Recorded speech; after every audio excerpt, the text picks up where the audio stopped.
evening, everybody. Nice to kick off some Aussie energy. Everyone like that? Get in the mood. Some new sensations. Welcome to Startup Grind here in Sydney. Someone told me that at the last Startup Grind I didn't actually introduce myself, so I thought I'd give you a little slide to just tell you who I am. So my name's Brendan Dell, I'm the Director of Startup Grind here in Sydney. But I do a few things. I also mentor a lot of accelerators and incubators, including Slingshot, Guru D, Upstart, University Labs up in Brisbane, and 500 startups, or 500 startups up in Singapore. I have, you can follow me on Twitter at Brendan Yell, or I do actually have a hashtag, Where's Yelly, so you want to see where it's got a mind of its own, that hashtag, anyway. So that's who I am. Just to give you an introduction to Startup Grind, who's been to a Startup Grind event before? Yeah, it's cool. Look, we've got some really cool values, and I won't bang on about them, but it really is about giving back to the startup community. If you come into the startup community with the idea of helping people out, good things will happen. Of course, we want to thank our sponsors. Google for Entrepreneurs is one of our global sponsors, so we want to thank them for their support. Hopefully you grabbed a free pen from them out the front.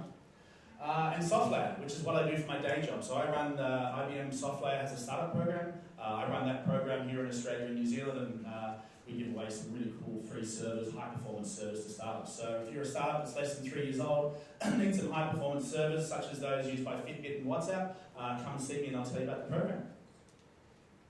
We also want to thank our partners here today, 360 Degrees. What's super cool is we're actually, not only are we filming this in 360 degrees, we're streaming it live on YouTube right now. So say hi, because I think everybody can kind of see themselves. But these guys are based in Manly. They don't just go surfing every day and drink wine. They actually do some amazing 360 videos in aerial, underwater, and also underground. So if you want to have a chat about 360 videos, then please, these are the guys to talk to. So thanks, Savan and Alfonso. Cool. Thank you. Broken wing there. We also want to thank our venue sponsors here tonight, Hall Chadwick. David's had to run off, but I think a few of you would have got to have a chat to him. He's a fantastic guy that really gets how to interact with the startup community, and he gets that it's actually about not trying to sell them services today. It's actually about developing a relationship and hopefully become successful, and that partnership will then turn into a customer relationship at the end of the day. So we'd like to thank Hall Chadwick for having us here tonight. I just want to feature a few attendees. We do this every Startup Grinds. This is a few sort of people in the audience we want to say, hey, thanks for coming. We've got Craig Davis. Craig, you want to put your hand up? Craig is the co-founder and CMO of Sendle. If you don't know Sendle, it's an amazing logistics and fulfillment solution that actually was spun out of 2Share, which was like a borrow your friend's lawnmower kind of, or whippersnipper kind of thing. So I love that a startup spun into another startup. So Craig, welcome. And I think we've actually got James, your other co-founder, will be a guest speaker at Startup Grind later in the year. So look forward to that one. Craig Murphy, where's Craig? You said you're going to help me, I can pick you back. Craig's like my technical go-to at IBM SoftLab, so if there's a CTOs in the room who want to answer questions about infrastructure and how do I scale my website or my app from 10,000 users to 10 million users, then he's the guy to talk to. So thanks, Craig, great to have you here. And lastly, CMAC for life. You seem too busy tweeting.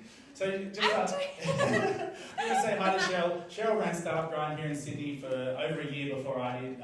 She's been a great support and a great friend. She currently now runs what was formerly Sid Starts, now called StartCon, which are sort of monthly events that they have at the freelancer offices. But there's also a massive conference with about 3,000 people, which was at the town hall last year. It's out at Randwick Racecourse. Later this year on November 26th and 27th. It's easily the best startup conference in Australia. The main thing is that it has so many international speakers that come down to share their experience, and I think sometimes we get a little bit isolated here. To have those international speakers that we can hang out with and learn from, I think that makes it an amazing experience. So thanks, Cheryl, for being here. Now, if anyone wants to tweet out tonight, the hashtag is StartupGrind, or the @tag StartupGrindANZ. So all the people streaming out there, hello streamers, yep, hashtag, you got it, cool. So I'd love you to tweet out something that's saying that you're having a good time, or Stephen's a great speaker, or something like that. Now, just before we get to our guest speaker, I want to talk about we've got 2 events actually next month, so I want to talk about those. So who knows who Ash Maria is? So Ash, yeah, cool. So Ash actually was the creator of the Lean Canvas. He's also written 2 best-selling books called Running Lean and Scaling Lean. This event's going to be on July 19. It's actually going to be at breakfast because it was the only time you could get Ash. Someone else has paid him a lot of money to come to Australia. So we've sort of snuck in and we've got him for a breakfast, which is fantastic. So we haven't figured out the ticket price. The ticket price is going to be about $40, but that will include his latest book signed by Ash. So I'm pretty sure we'll sell this event out at 100 tickets. So they're on sale now. So if you want to jump in and see Ash. What he did, his story basically is he took all of the startup books, including the Lean Startup, and said that's fine, that's all theory. What does it mean in practice? And he basically distilled it down to turn it in from a theoretical book into a practical book, and he's done. It's been very successful. There's the book Scaling Lean that you'll get if you come along. And our other July event is on the Thursday night. We couldn't do the Wednesday night as we normally do because Mirror actually have their demo night on in Sydney. But Mick Levinskas, who's kind of Mr. Startups here in Sydney, Mr. Focus as he calls himself, he's heading off, I think 3 days later, off to move to San Francisco. So we're going to sit down and have a chat about his background and what he's seeing in the startup scene and what he's seeing over in the US. So that should be a good event as well. So I'd like you to all just stand up for 1 second, and we're going to welcome up in a real startup grind way our guest speaker. So Stephen Phillips, he had We Are Hunted, he worked at Twitter, he's now the founder and CEO of Morson Robotics. Please give a big cheer to Stephen Phillips.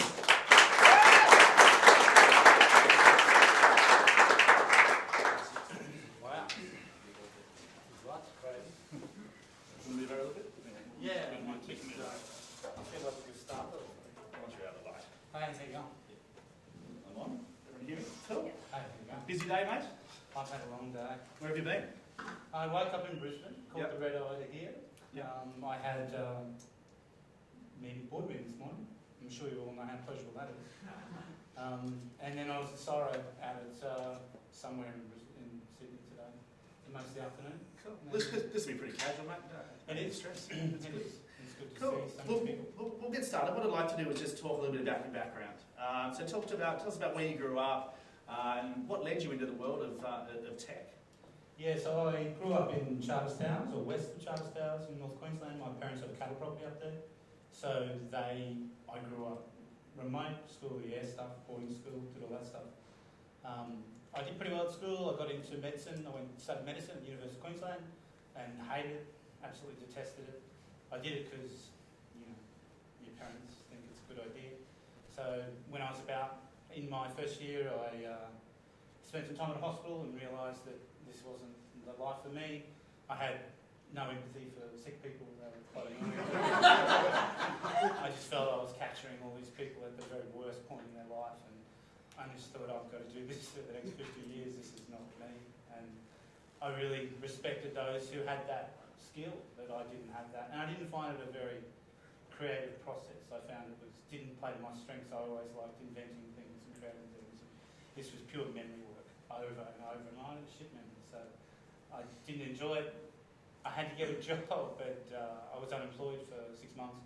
But my dad had been an electrical fitter in Vietnam in the Air Force, and he'd always had computers at home, and he would pull them apart and put them back together. And I remember when I was about 10, he said to me, I said, "What do you do with these things, Dad?" And he said, "Oh, they program them."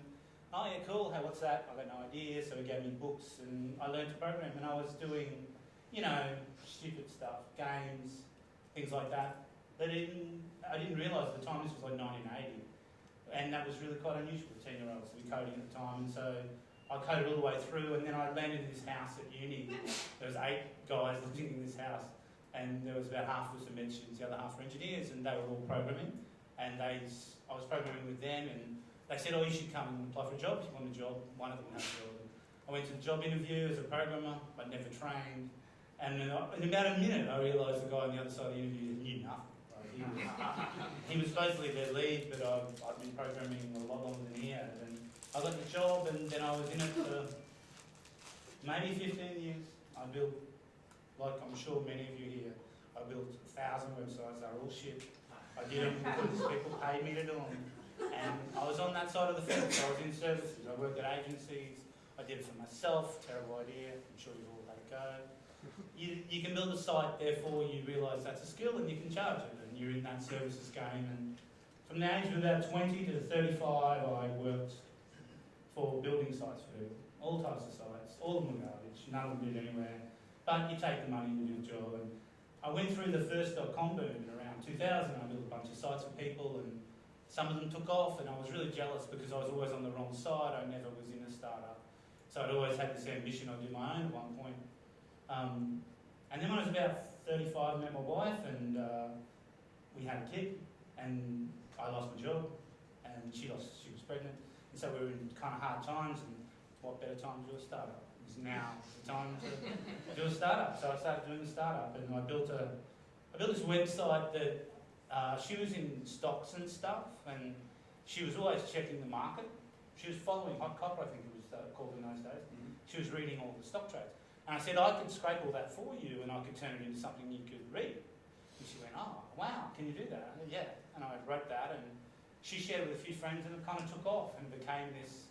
Within about a month, I had 100,000 subscribers who were subscribed to this email newsletter that went out before the market opened, and it showed you, and I talked about stocks and whether it was trending up or down and stuff like that, which is quite, lame now, but in 2005 maybe it was kind of cool, and it took off, and I had a startup, and I had some users, and they were using Did you it. hire people, or where did you? No, it was literally in my garage. It was literally, I had a desk downstairs and I was doing it, but it was the most fun I'd had ever. And I'm sure if you're in the startup world, that feeling that you're doing this for yourself, it became an obsession. Like it was at night, daytime, weekends, just for fun, like nothing else, not any expectation, but maybe I won't have to get a job. So I was doing stuff on the side that was just my thing, and then I had, when you work in those agency places and you meet really talented people and they stay for 6 months, they move on.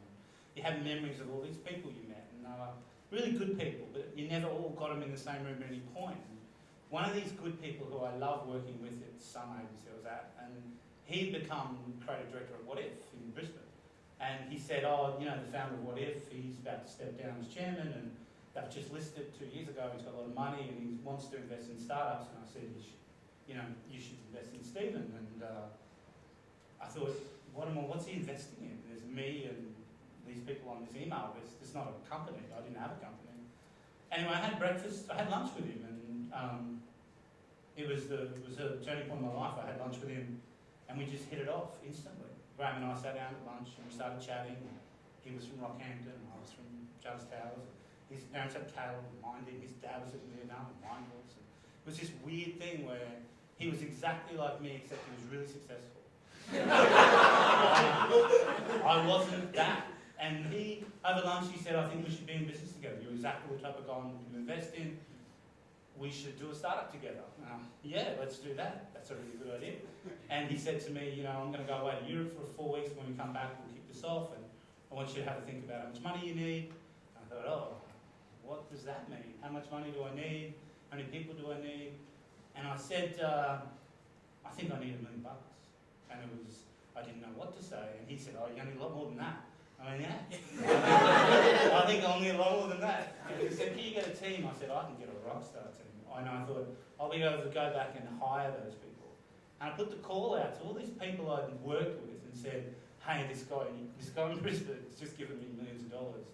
We're going to have some fun with it. Let's do the startup. And everyone I called, they all came. And so about 5 or 6 of them all came, moved their lives, dropped their jobs, all came to Brisbane. And we all got this office and we did the startup thing. It was really fun. It was called What News in those days. And we did this news site. It was Google News for Australia, and that's all it was.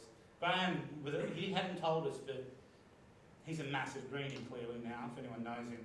He invests in environmental causes. He's buying forests and closing down pulp mills and doing all that stuff.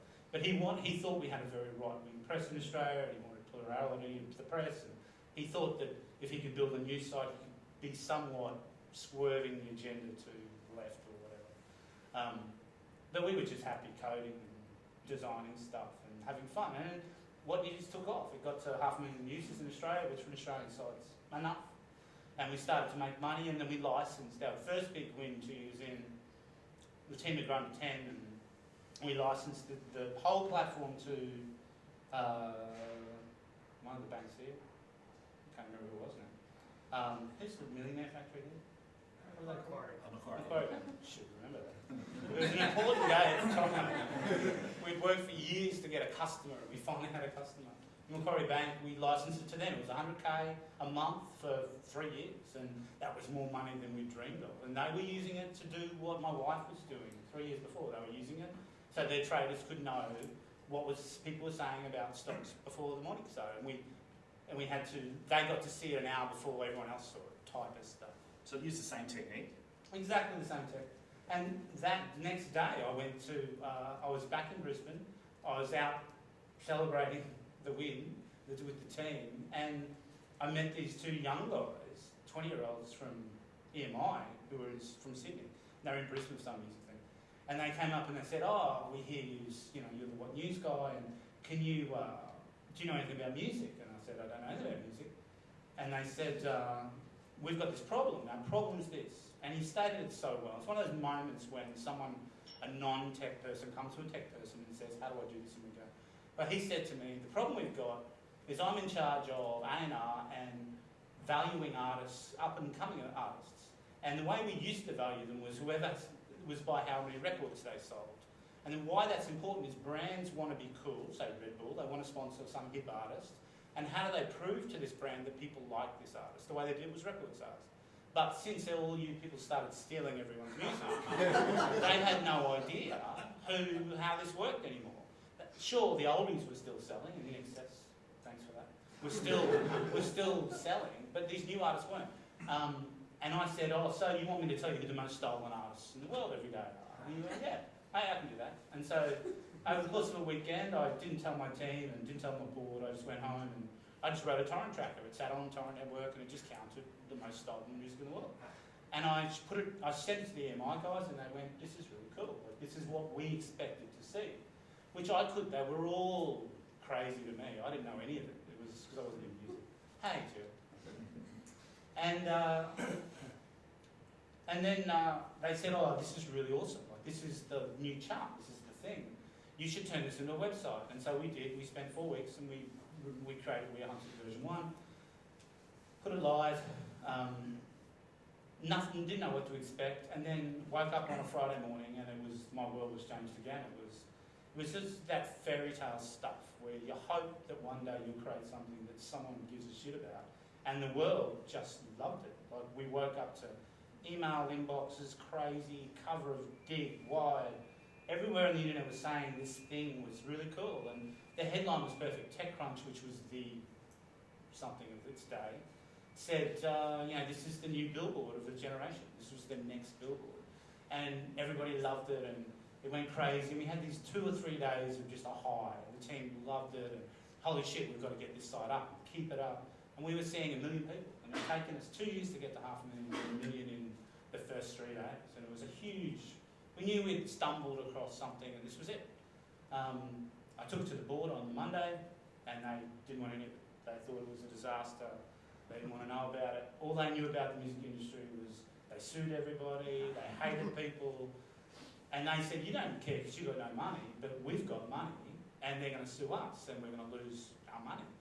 And then we did some Googling around and sure as shit, all of these music companies that had a decade of suing since Napster to the last one before us, they'd sued everybody and they'd shut them down and bankrupted them, their families and everyone they ever met. And that was what the music labels did. And so we just we didn't shut it down, we just let it go. And for 1.5 years, we didn't touch it. We didn't go near it, we didn't update it, we didn't have our contact details on it, we didn't own it, we just let it go. Because it just seemed like something that was kind of cool, and we just got back to working on What News, and it continued to tick along and grow. And then, What News hit the stalling point, and we couldn't really grow it. We got to about 800,000 people, and we just couldn't find a way to get it past that point. We thought, well, maybe we're saturated. How many people care about business news in Australia? About 800,000, it turns out. But then one of the developers looked at Hunted a year later and went, it's at 1 million people again, still. Like, this is killing our site and you just put $1 million more into this site. What are we doing here? And we said, same arguments, no one will buy it, it's too dangerous, the board doesn't want it. And then around that time I got an email from MTV in New York and they said, which was cool. They sent me an email saying, who are you guys? What do you do? What is this thing? And we want you to come to New York. And I'd never left Australia before.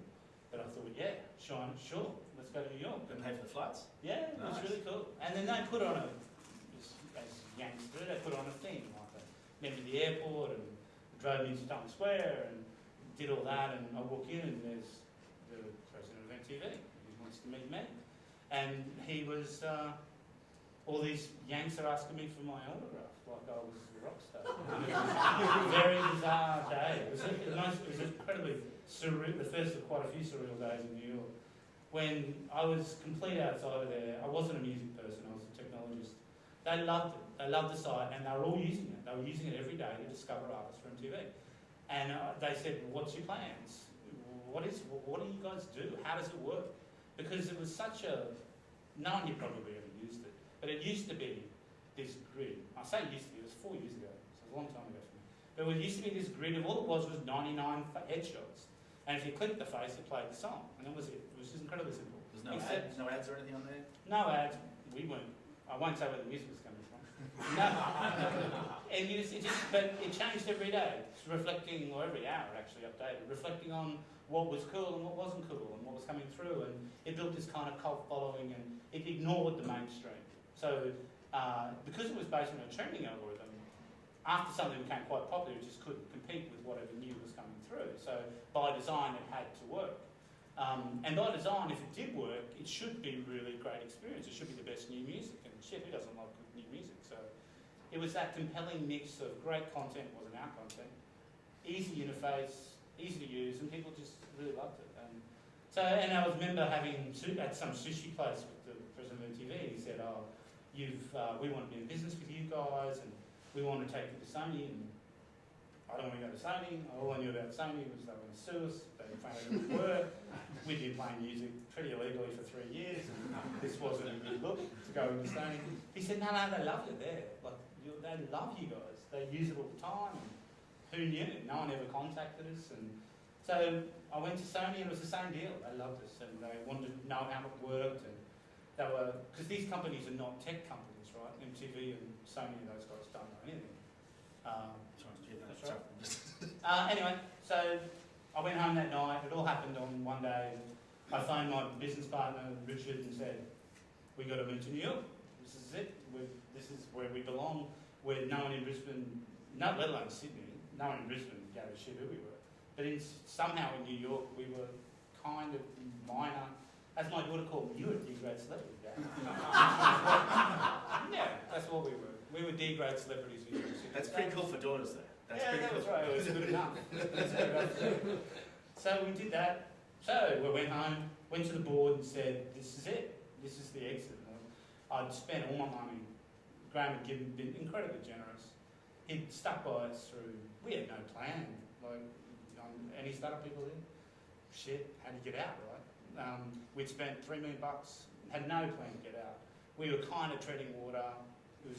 So we had to do something audacious, and the audacious was, shit, let's pick up the team and take it to New York and just see what happens. And so we did that. So I had a wife and 3 kids. One was 6 weeks old.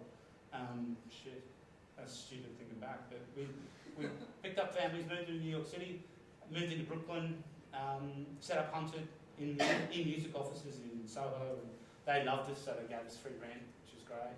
And we just stayed there, and then we ran out of money. So we were just guns for hire in New York City. We were building sites for whoever would give us money, we would build the music apps. And because we had this popular music site, all these, like MTV paid us crazy money. Like MySpace gave us, is this being recorded? Yes. MySpace gave us a lot of money to, I was going to say, how is it? They even still a thing. Anyway, they gave us a lot of money to build a site for them, and enough that we could run the team for 6 months. And it took us like 4 weeks to build the site. So we were just guns for hire. And then I started to do what all you guys are probably trying to do. You're trying to raise, right? You're in the hole. But I'm thinking, this is going to be easy. I've got a site that people love. I've got a great tech team. I'm in New York City. This will be really easy. I've got to raise. And so I did that. And I'd never had to raise before. And so I started the debt thing and the VC rejection thing and went through that. And it was really hard. Like, it took me 6 months. And I had traction. I had, a bubbling personality. Australian laconic attitude, and all the things that make you a winner in New York City. And I still couldn't raise. So I have real sympathy for those who have shit and trying to raise. Like, it must be really hard. So I managed to finally raise, and then it all came together. And I only finally worked out how it all worked. Like, they were all connected. And once one was in, they were all in, and suddenly you were a darling, it was all happening. And then, I'd closed this deal, it was all done, handshakes, lawyers were all involved, and we'd raised 10 million, and we were going to take over the world. This was going to, we were going to have festivals, it was going to be live performances, it was going to, all this stuff that you picture. And then I got this phone call on the Friday afternoon after I'd signed that, after I'd agreed to the deal, and it was, hi, this is Kevin from Twitter, and we love Hunter, and we want to have a chat. And I said, no, I'm not interested. I've just raised, I'm not interested in anything, and then just shutting down. And I'd had a series of bad experiences leading up to that. I had an acquisition really close with Google at one point, who were building Google Music, and they just wanted someone to come in and build Google Music, and me and my team were going to lead it and do all this stuff. And then we got really close, and then they didn't, and then they just built a replica of Hunter. So I thought, oh, all right, so that's the game. So I'm not going to play this game anymore. And then Microsoft did the same thing, and we went, nah, it's Microsoft. And we went along, and then they produced Xbox music that had this grid of new artists. It's shit, like, we're going to miss the boat here, and we're going to miss all this. But anyway, we managed to raise. And then I went home, and Mel said to me, Kevin from Twitter rang home as well, and you should. And I said, who is he? He said, he's head of acquisitions at Twitter. I was like, holy shit, I should phone him back. And then I didn't, I did other stuff. And then Monday morning, I was about to go and see my lawyer, and I got a phone call. It's Kevin from Twitter. I'm in New York City. That's strange. Weren't you in San Francisco Friday afternoon? Yeah, I'm here and we're having breakfast. I'm at Soho, and so we went and had breakfast. And I sat down, it was like Graham all over again. Kevin was there, he said, I've been, looking for, we're trying to buy a music company. Everyone says you guys are the best in the world. We want to buy you. Is that cool? Yeah, let's do that. And it was this really informal, we need to get out of this somehow. You guys need a team and a site. I was hoping this bit of the story might go for a little longer, actually. It was that simple. That afternoon I was on a plane in San Francisco. They did the same shit. Went to San Francisco, drove us to the airport, hijacked us, went straight to Twitter's crazy HQ, Market Street, and I walk in this boardroom and Dick's there, and Ali and Jack and the founders, and they're like, oh fuck, like, now what? Like, what do I do now? And I thought, Amira Richards saying, this is the pitch, man. Like, this is the moment. Like, you pitch this, you pitch shit your whole life. This is the one that matters. Oh, thanks, man. You want to go, you want to do it? But it was the best, it was the easiest pitch I've ever done. Because Kevin stood up and gave this great speech, as you know, gentlemen, I run acquisitions, and you've paid me to go and find the best music. I've scoured the world, we've met every startup, and here we go, he's the best company in the world. Like, shit. With that intro, all I have to do is tell my story, and it just really clicked with them. It was organic for them. It was a mistake for them. It was so much similar to the way that we didn't try and do it. We just kind of stumbled into it, and we just really connected, and it was all done. That was it. And then 4 weeks later, we closed the deal, and then the craziness started. The real craziness. They took us. And they put us in a safe house, which I'd never heard of as a thing, but apparently in San Francisco it's a thing. So they took my phone. It was really weird. I got to phone my board and say, hey, Twitter's bought Hunter. And they're like, hi. And what? I'd go through a long, how did this happen? What happened to the investors? What was going on? Fuck that. We're going to Twitter, and it's good money. You get your money back. Thanks very much for being so patient for 2 years waiting for your money. That, I don't know what other people do this for, but if you take a lot of money from someone, I know other people are different, but I just didn't handle it well at any point. Like, I don't know. I felt this. I knew that if I didn't get this guy's money back, I wasn't going to get a cent from anyone else ever again. And that was I had to then go and get another job. Like, I'd run my own life for 5 or 6 years in a startup. The pain that I felt was I'm going to have to work for somebody at some point if I can't get this guy's money back. Not that I couldn't go and raise again, because I'd had some success, but I just couldn't feel like, it's hard to make $1 million. It's really hard. And if someone gives it to you, like if I felt this amazing gnawing debt to give him his money back, but only for my own pride. That, you take money from someone. I grew up thinking, you've got to give it back, And it's nice to give it back as interest if you can. So anyway, I felt very lucky with that. And so that kind of all happened. Went to a safe house, 6 months in the shittiest part of San Francisco. We lived in this, literally they bought a records. This is San Francisco, those who are about to go. Twitter bought a records called, which they thought was quite humorous because it was called Kevin's Auto Records. So this was Kevin bought a record called Kevin's Auto Records. And he gutted it, left the record downstairs and a bunch of Mexicans who worked there. And he fitted out the top like the fucking TARDIS. Like it was screens and laptops. And it was just this startup heaven above this shitty auto records. And we were supposed to hide there because they wanted to negotiate with the labels what was going to happen here. Like they could see what we'd done and they thought, well, this is going to be trouble. So they wanted time to go through, and we had to build music, Twitter music in that time. So for the first 6 months of my life in San Francisco, we were, I don't know if you guys have been there, but we were in the Mission. We were on 14th, 16th and Hierro, so we were, kind of Hierro, I think it was, right near those BART stations that are just toilets. The absolute worst place you could be. And it was a really rough ride. Like it was, gangbangs, homeless stuff. It was a real wake-up call. It was very different from Manhattan. It says it's called Manhattan, right?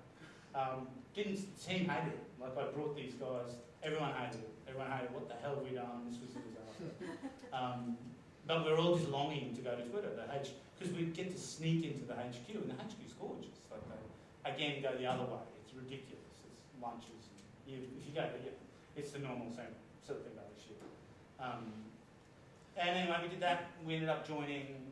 We went in there and after 2 years in the product team, and then I did 6 months in the acquisitions team. So when you're a founder of a company, they end up putting you in the acquisitions team. You're supposed to go and convince other founders that this is the right choice. You should come and be one of us and all of that stuff. So Twitter Music was going to be a standalone app. So just talk to me a little bit about the development process of how that was a little bit different and kind of what happened with that. Yeah, so when I first got there, they said, here, this is Twitter Music, this is how it looks, this is how it's designed, we just want you guys to write the back end. That was it. And we were like, really? Like, this is kind of shit. Like, this isn't going to really fly. People, this is 30-second iTunes samples of pop artists. Like, people can, this is not good. Like, you need full tracks, and you need indie artists, or you need full tracks. Like, you need music. It's a music app, we need music. And what about tweets? It's a Twitter app. We should put tweets in there, No, we just want to play samples. All right, this isn't, anyway. But we had a very big wake-up call. Now you're not the boss. The product team has said, this is the design, we just want you to build the back end. So, you take your money, shut the stuff up and build the back end of this thing.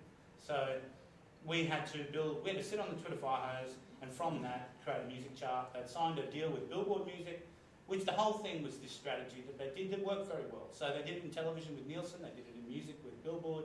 How it worked was, the theory, and it worked well, was if they become the standard for music charts, like they did for television ratings, then artists would have to use Twitter.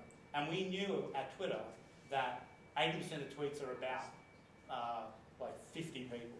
They get all the tweets. And Bieber alone got like 40%. Crazy. Not so much now. But when he was cool. Remember that? Yes. So the theory was Billboard wanted to replace record sales with tweets, and we did that. So we came up with a new chart. Billboard scrapped the old way, went to the new social media chart, and artists were engaged and blah blah blah. They did the same thing with Nielsen, and so they acquired another team in Boston at the exact same time as us. They were in another safe house buried somewhere in San Francisco who built the Nielsen backend, and they were to deal with Nielsen TV. And the strategy worked very well. The Twitter Music app was a disaster, but the deal with Billboard was to be a successful company, and so was with Nielsen. So the app launched. Is it going? Yeah, the app's launched, and it was a crazy day. It was three days straight of coding. It was a disaster. Like every project built the worst ones you've imagined. We lived through it, and then we had to go live on Good Morning America. Imagine you've got an app that you don't like, and they come and say, we're going to launch it on Good Morning America. You think, this is not a good idea. And then we were going to the sysops guys saying, well, how much traffic does that generate?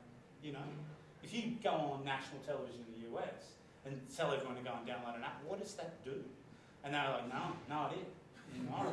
So, and then the DID comes and says, right guys, ready to go, I'm flying to New York in the morning, I'll be on television, we're going to launch your app, make sure it doesn't go down. And you're like, how the hell do we make sure, if you're an engineer, what do you do at that point? So I just delegated, as a good manager does.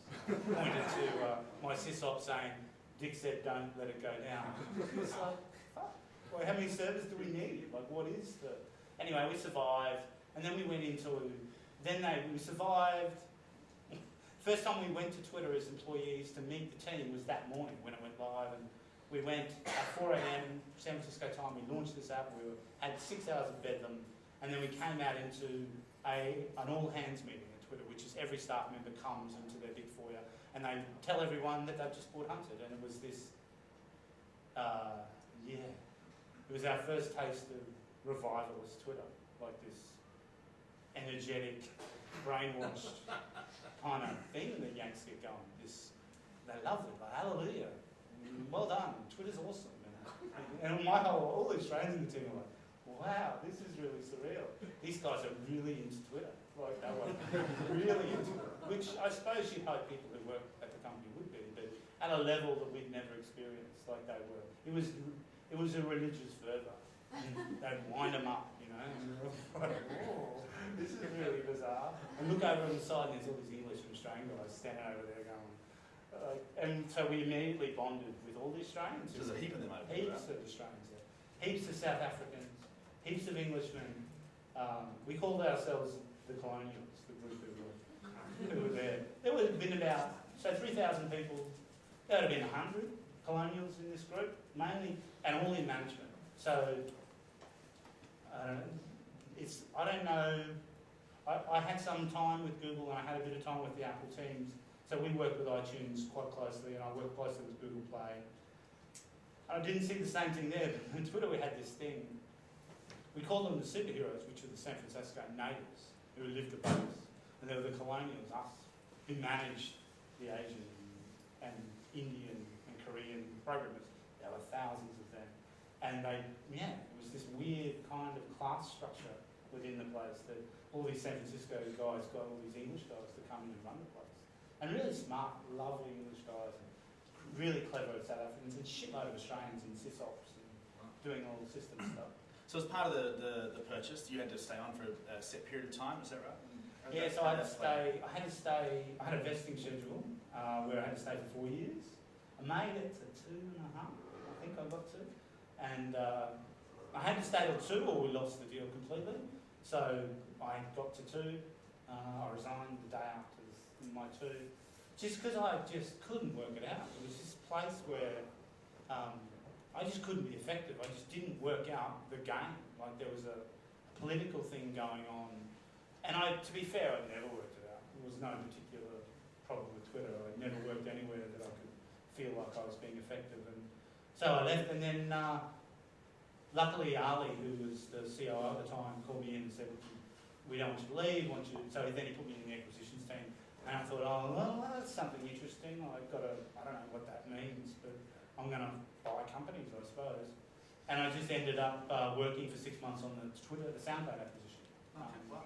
And so, which sounds glamorous, but I spent my life on planes between San Francisco and New York.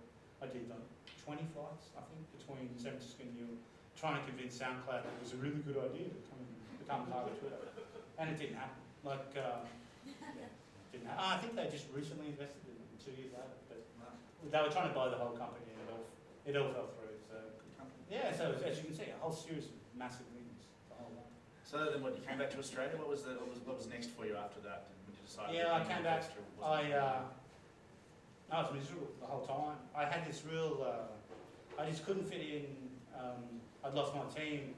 I had a boss who was shit. I'm sure he knows that I think it's shit. Couldn't work it out. I was incredibly depressed, really upset by the whole thing. I had this dream that I had this thing where I always thought I was good enough to play the game and to compete at that level. And I kind of got to the grand final and lost. Like I just felt like I was not good enough, you know. And somehow I hadn't been able to solve the riddle and became very depressed and upset by it. And I just wanted to go home. Like I just wanted to. I missed shit I didn't think I'd miss. I missed the ABC and rugby league and just Australian stuff. And I went back to Australia for a holiday and just said, "That's it. I'm not going home. I'm not going back. You can't make me go back." And my family had loved San Francisco. My kids loved it. My wife loved it. The school system was incredible. My kids were having. Yeah, the thing I regretted most was coming home with my kids. People ask what the difference is there. My kids were in grade 1 and grade 3. My youngest daughter was still at home, but my grade 1 was coding. My grade 3 was coding. They were making films. And not only were they programming, they were being tutored by Google engineers, and they were being taught film and animation by Pixar designers. And this was school there, and it was completely different. Where we have this culture of sport as heroes. These kids wanted to be Steve Jobs, or they wanted to be Zuckerberg, and to them it wasn't a weird thing. It was just, if you live in California, what are you going to do? They believe they control the world's culture. They make our software and they make our movies and television and music. They believe that, and it's hard to, New York put their hand up. London's probably have to put a hand up as well, but Californians do a pretty good job at that stuff, and so their children grow up wanting to do that. So it's, when they say, how do we replicate that? It starts so early. Like my son was coding at 1, and coding in Python. Like he wasn't fucking around. He was coding, and to him it was, you just have to do it. Dad. It's like learning the alphabet or doing other stuff. Now we're programming, and then now we're doing animation this afternoon, and we're doing filmmaking at 3. And then they had these crazy summer schools. They had that break in the middle of the thing where they had 12 weeks off, and they have to go to summer school. And my son did game design. And he built Android apps, and he's in like grade 1. And to me, that was just crazy. And I came back here and put him in school, and my son is that. He's not a cricketer, he's not a football player, he's a programmer. And I'm a programmer. And he came back and, Dad, they don't teach programming. Like in my school. Like, we put him in a good school, and it was just different. And so I kind of regretted that my kids are born to do that stuff, and there's no place for them to do that stuff here. So you get torn as a parent.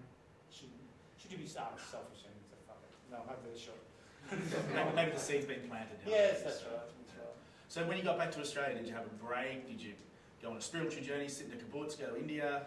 No, I went into a deeper, darker place for quite some time. I did 6 months of massive depression and just wondered what the hell I'd done and did I make the right decisions. And there was this, and it was just really weird. This is why I find these things kind of still a bit weird.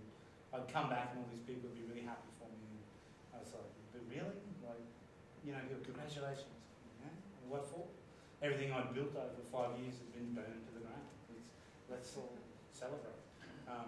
So I kind of went through that for a long time.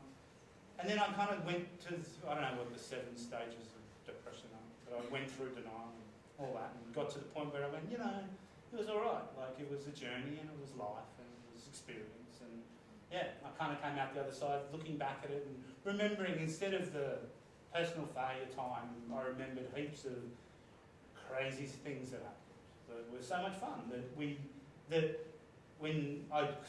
because I had that moment when I was sitting in the same garage I started, and I thought, I was here 10 years ago starting that journey, and then 10 years later I'm back at the same spot, but I'm not the same person. I'd done all this stuff, I'd met these amazing people, and it had all been worthwhile, and I'm ready to go. Like I thought, yeah, I'm ready to go again. So your new venture, Morson Robotics, talk to me about how you got even thinking about that as an idea. What was the sort of genesis of that, and how it got going and what it is? So, my first idea was I was going to build the best music website the world had ever seen. It was my first plan. And it was kind of spiteful, kind of trying to go over lost ground and kind of trying to prove to myself as much as anyone that I could still do it, all that stuff. And then I just got so deep into music in a massive way. I went to this party and this girl said to me, "What do you do?" And I said, I write music software. And she said, "Oh, that's cool. Like, why do I like this song and not that song?" That's a really good question. I should know the answer to that if I'm supposed to be some music expert. And I went home and thought, I'll just have to Google this. And then I realised, shit, that's a really difficult question. And then I started the rabbit hole of what those questions actually meant. And for about 4 or 5 months, I went on a crash course of philosophy and cognitive science, and I started opening up all my own medical textbooks and anatomy and all types of shit to try and, anyway, arrive at the point of shit no one knows, no one will ever know. Maybe it's at the very core of human existence. Why music gives me goosebumps. Why does it bring back memories of great times? It's unknowable, perhaps forever unknowable. But on that journey, I also had a whole series of epiphanies about what was about to happen to software over the next 10 years. And things that people had said to me in the machine learning group. I did a stint with the machine learning group for 6 months at Twitter. And I started to reach out to all these guys I've worked with at Twitter, and they'd all gone to Uber and Lyft and drone companies. And wait a minute, weren't you in data? What are you doing in robotics? And they were, oh yeah, we had these conversations, these long Skype calls at night about, I don't know, they're saying to hire people, why are they hiring machine learning guys? Like, what's the shift here? And I went through this whole thing where I realised that the whole way that I've been thinking about computing was backwards to me. That I'd always thought about computers as getting faster, you know, that they were going from slow to fast, and they are. They were going from really big to small, and they are. But then I kind of realised that they were going from dumb to smart, and maybe that's what's happening. That these things, either they're enabling intelligence or intelligence is enabling this, I'm not sure, but that seemed to be a really important trend. But what was causing it to become more intelligent? And then someone gave me a book of Martin Heidegger, a philosopher, a German guy, 1925. He wrote a book called Time and Being, and in it he says that intelligence is related to experience. That was his whole philosophy. And that was a massive breakthrough, an epiphany for me, that shit, computers are getting more intelligent because they're experiencing more of the world. They're going from data centres from universities to the internet to mobile phones, and as they do, computers themselves are developing intelligence because they're experiencing the world. And holy shit, they're putting them in cars and they're putting them in vacuum cleaners. Software's about to jump from data centres and phones into every device. And as they do, intelligence as a collective thing, AI, is about to experience the world as we do. And Heidegger said in 1925, machines will never be intelligent unless they experience the world as we do, because that's what our intelligence is. And therefore, and then I looked around, there were people that teach you computers to drive cars. And I thought, how are they doing that? And I phoned a guy I knew who was working in cars to Google it. He said, yeah, it's really cool. And there was a big breakthrough where instead of programming computers to drive cars, the development of, well, really, a whole series of hardware has enabled neural nets to now take off, and you've seen them all the time. And this is intelligence. These are machines that can learn from experience. That's all a neural net does. It will learn patterns from experience. And he said that, we don't teach a car, you don't learn to drive by reading the driver's manual. You don't do that. Like, you read that, but then you throw it away. The way we learn to drive is by driving. And the way that computers learn to drive is by actually driving. So they film a lot of footage with GoPros, and they take it back and train neural nets, and now they know how to drive a car. But the key idea is that everyone I knew who was working in machine learning had moved from programming computers to teaching them, and realised that the biggest growth thing for the next 5 years was people are going to open kindergartens for robots. That's going to be a thing. And then I look around and people are already doing it, and I'm late to the party. Hello. I'm arrived, and I then started to go to robotics labs around Australia, and people were like, yeah, where have you been? But it's been going for a year and a bit now, and people are now teaching them. So when you're seeing those Boston Dynamics ones and all that, the speed that's happening is going exponential. And it's because these things are learning. They're truly learning for the first time. They're not teaching them. They're not saying go there, not saying move your arm. They're developing neural nets so they can mimic patterns that have been shown, and lots of techniques. And we're a long way from that, but, all those things people say about AI is true. It's coming, and it's going to change the way that we think about hardware. So where's Morson at the moment? Talk to us about it as the company, is it an idea, or where have you sort of got it to at the moment? Yeah, so I've been going since, I've been thinking about this since maybe September last year, where I said, right, I'm going to build a robotics company. I don't know anything about robotics, but shit, how hard can it be? I'll try to do a robotics company. because it's got a big one in Australia. And I looked around and I thought, you know, why not here? Like, there's got to be shit that we can teach computers to do that other people outside of Australia can't do as well. So what would that be? Well, you know, mining companies. We're pretty good at that. Reefs, pretty big. We've got a reef. No one else has got a reef that big.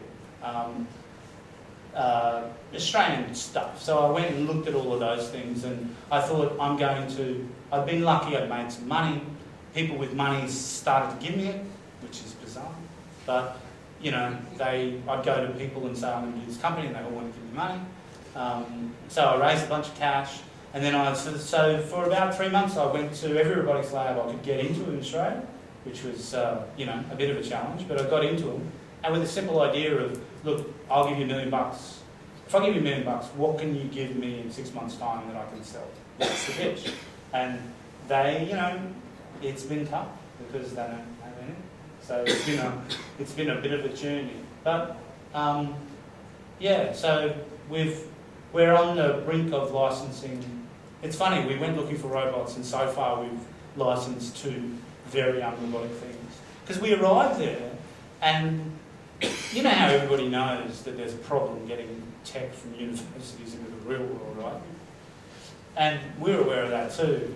And I don't know how to solve that, and I'm not even sure why it happens. But there's a lot of very cool tech in Australia, like unbelievable stuff.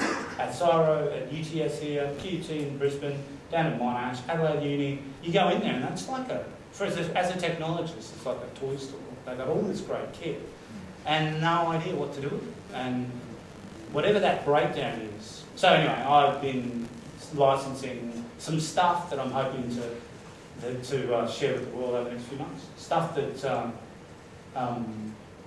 some stuff that isn't robotics that we saw, inventions, true inventions, stuff Australians have made that I saw and went, why isn't this a thing? Like, why isn't this a product that Australians can take to the world? Because we showed it to a bunch of big companies and they weren't interested.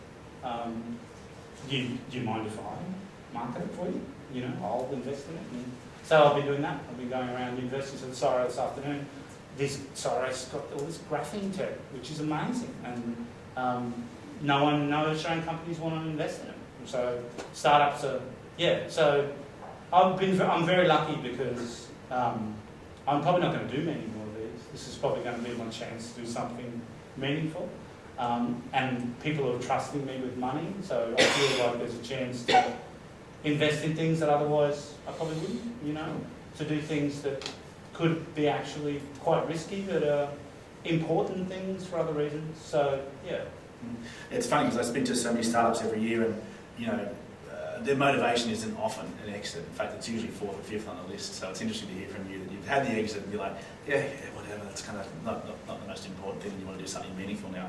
I thought what we might do now is just switch over to some questions from the audience. So the first question's up there. You probably can't answer this anyway, but what did you sell it for? You can hold up fingers if you want. We sold it for cash and stock. And so you're still a shareholder of Twitter then? No. No, I don't know if anyone's followed the Twitter share price, but it's been a rough ride. No, I got out at the top, which was very good. Nice. So, you know, I am a minority shareholder of the company, and I don't feel it's my place to reveal other people's investments. But you know, it wasn't a huge thing. But I don't have to work for anyone again. Yeah. So it's enough for me. Question just about your early hires. Were they money plus equity, or all money or all equity? Just the first hires when you had... Yeah, same this time. Like, the first 2 guys around me they're Australian, 5% of the company. Yeah. Stayed that way, and then we didn't ever do equity stuff with staff, but occasionally, whenever we had another fundraising round, everyone could go in, and they did. It was actually a pretty nice way to work out who actually believes in the company, that they were putting their own money back in, and then they felt like they were one of us. They were an owner, and they had to say, and they did get to say, and they were able to attend. And so we did that way, which I'm pretty sure is not fair or right, or who knows. Everyone does it different way. How'd you cope with the pressures of having a start with also having a young family that you'd uprooted from Australia? I highly recommend it. If you have a startup, you should get kids. It will teach you... I love hiring people with kids. Like, maybe I was not a very responsible person leading up to that, but I was taught responsibility as a parent, and I really like that attribute. The people under, no, not saying that people without kids aren't, but I don't know, I felt, and we always had this, we worked from 10 to 4 every day, that was it. We did 6 hours a day, you show up at 10, you leave at 4, you work whenever else you could. It was all about quality for us, because I know as a programmer myself, if you can get 2 or 3 hours of coding done a day, then you're doing really well. Because it's, it's like juggling. You've got to keep all these things in the air. And as soon as someone taps you on the shoulder and says, hey, you want a coffee? You're fucked. You dropped it. It takes you 20 minutes to get the balls in the air again. And so when you come to work, we work. There's no social, we have no parties, no nothing. No. You come at 10, you work till 4. We work incredibly intensive and go and have a life. And that was it. And we always ran it that way. And I still run it that way. Nice. This is an interesting question because your company is called Morson Robotics. And the question is why robotics over big data, machine learning, and business or artificial intelligence? How do you see how those interplay?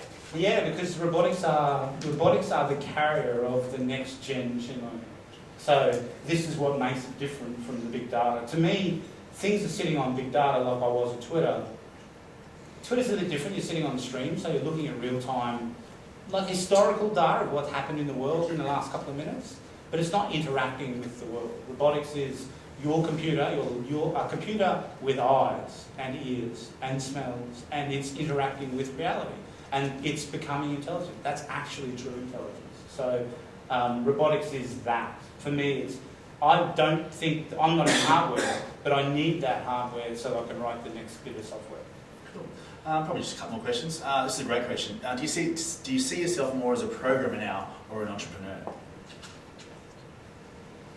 I probably ended up as a product person, I suppose. I think I probably always was.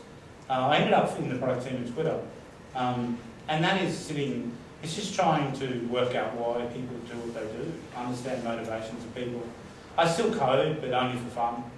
I was always the weakest programmer in my team, I suppose. I ended up being able to hire a lot better guys. But I lead a team of programmers very well. So, yeah, maybe an entrepreneur. What's an entrepreneur? I don't know what that means. Yeah, it's a funny word. I'm not really big fan of it myself. I don't really get what that means. Yeah, I prefer the word founder, to be honest, but that's just my own thing. Okay, what was your favourite taqueria in the Mission District? There was one there on the Mission District called Tacos Manuel. It was actually this place in Oakland that had these crazy mango fish tacos in the place. I spent a bit of time in Oakland, which I quite enjoyed. Near the university campus over there? Oh, no, down in the mud. There was a guy in a caravan that used to do amazing tacos. Yeah. They just had Yeah. Kind of. There was a guy, whatever that market was at the bottom of that main strip in Oakland. Yeah. Used to have that weekend Saturday thing, and the guy would show up and he'd have mango tacos, which sounded very bizarre, which is crazy. But you had to get the bar there, so it was kind of, Yes, that's right. A compliment here, please come to this fireside chat at Mirror D, great story. And was your whole team part of the acqui-hire by Twitter, or just key people moved over to Twitter? Yeah, right.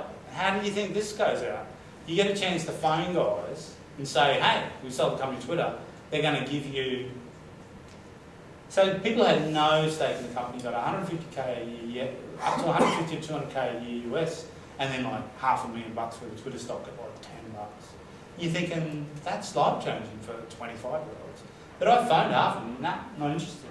You're like, what? How can you not be... Isn't this why we do what we do, that you get... But yeah, about half of them said, nah, can't be asked. Not interested in work.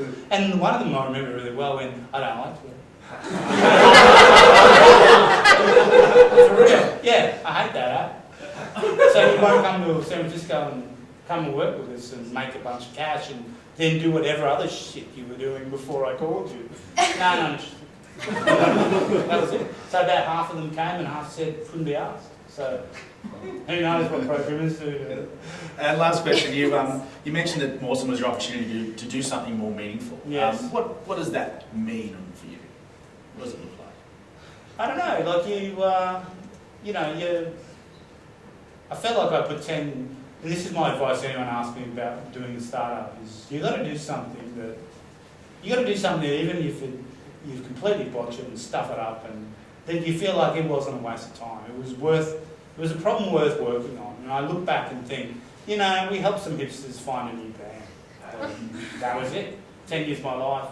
helping some hipsters find a band who would have found that band some other way.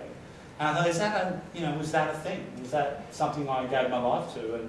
And I just thought about, and this isn't something for people in their 20s. People in their 20s tend to make apps for 20-year-olds. That makes sense. We build things that we understand and solve problems that we know. And 20-year-olds solve, they do dating apps and they do stuff like that because they're dating. But when you're 40 and you've got kids, you do other stuff you do apps that feel meaningful to you. So I've been looking for problems, looking for tech that I thought, if I can pull that off, that'll be worth something, It'll make, and Graham's been a big help because that's what he's been doing. And he said to me when I saw stuff, he said, forget about money and revenue. He said, just go for impact. Just look for tech that you think is going to make people smile. It's going to make people happy. It'll make people healthy. Like anything that changes materially people's lives. And so that's been our measure. We go in and go, is this useful? So it means lots of stuff doesn't make sense to us. Cool. Like stuff that's, just stuff that's in business doesn't make sense to us. So cool. Awesome. Well, I was in San Francisco at the end of last year and someone asked me what was the best thing that was going on in the startup ecosystem here in Australia.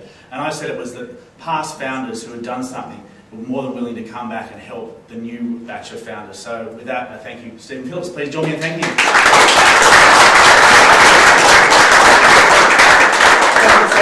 I'll stick around for a little bit more networking, so please grab some wine if there's any left, there's some beer, I think all the food's gone. But Steve will be here for a little bit just to say hi to everyone, so hopefully see you at the next event. Thanks very much. absolutely.